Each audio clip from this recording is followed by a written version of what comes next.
Hello everyone, আজকে আমি রান্না করব ইয়োলো ডাল মাখানি। তার জন্য প্রথমেই টমেটো, জিরে, পেঁয়াজ, রসুন, আদা, শুকনো লঙ্কা সমস্ত কিছু একটা মিক্সিতে দিয়ে ভালো করে পেস্ট করে নেব। তারপরে কড়াইতে পরিমাণ মতো তেল দিয়ে আর জিরে ফোড়ন দিয়ে নিলাম। তারপরে আগে থেকে করে রাখা পেস্টটা এর মধ্যে দিয়ে দিলাম। পেস্টটা যতক্ষণ না ভালো মতন ভাজা হবে ততক্ষণ নাড়াচাড়া দিতে হবে।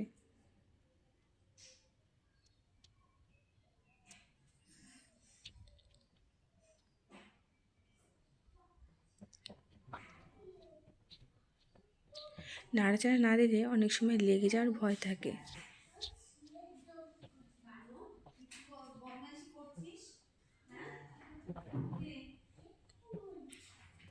এরপর পরিমাণ মতন হলুদ দিয়ে আবারও ভালো করে নাড়তে হবে।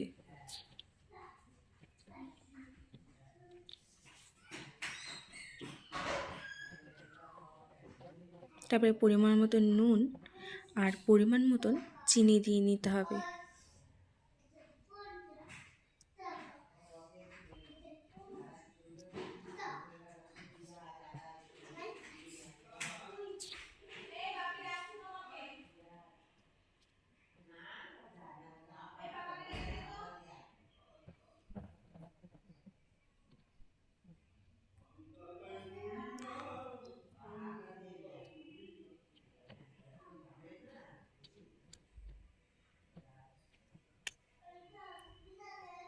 মশলাটা ভালো করে কষা হয়ে গেলে তার মধ্যে আমরা ডাল দিয়ে নেব। আর এই ইয়োলো ডাল মাখানি করার জন্য আমি বিউলির ডাল নিয়েছিলাম।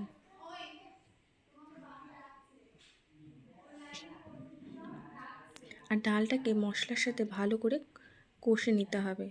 আর অল্প অল্প করে জল দিয়ে ডালটাকে সেদ্ধ হতে দিতে হবে।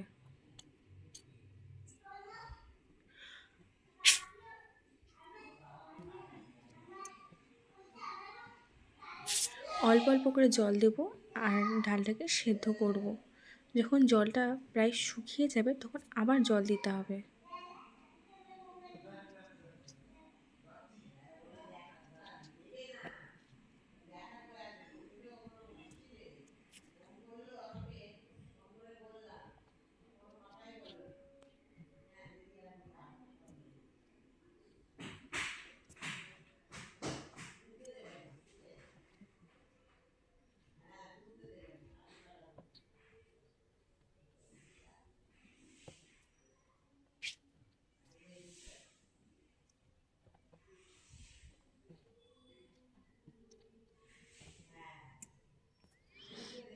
এভাবে অল্প অল্প করে জল দিয়ে ডালটা যখন দেখব যে ডালটা গলে গেছে তখন এর মধ্যে সামান্য গরম মশলা অ্যাড করে নেব।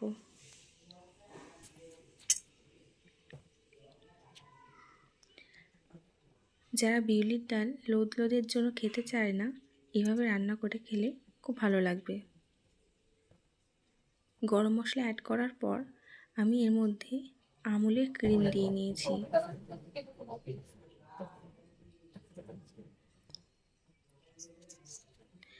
তারপর অন্য একটি পাত্রে একটু বেশি পরিমাণে প্রায় 75 গ্রামের কাছে বাটার নিয়ে বাটারটাকে গরম করে এই ডালের মধ্যে দিয়ে নেব। তাতে টেস্টটা খুব ভালো আসে।